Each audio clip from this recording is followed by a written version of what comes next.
I asked Claude to walk me through the key ideas in Poor Charlie's Almanack, Charlie Munger's legendary collection of speeches and wisdom. Let's break down Munger's most powerful mental models, one by one. Model 1. Inversion. Munger's favorite.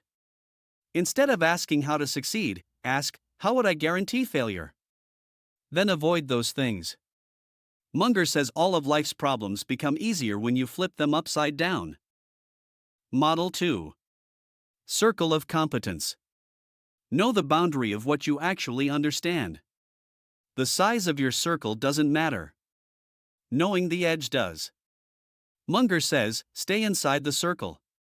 When you're outside it, say I don't know.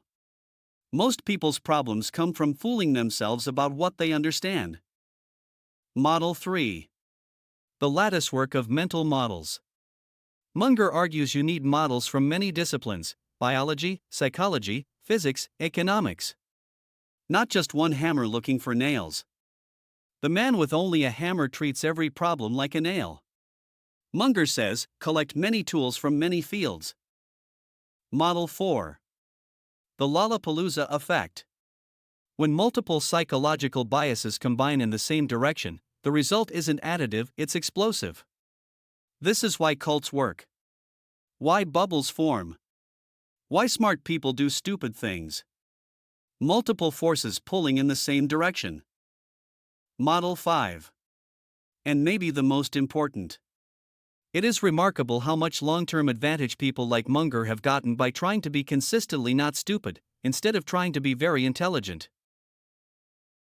Munger summarized it perfectly.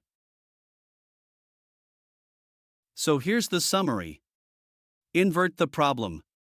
Know your circle. Build a lattice of models. Watch for Lollapalooza effects. And above all, avoid being stupid.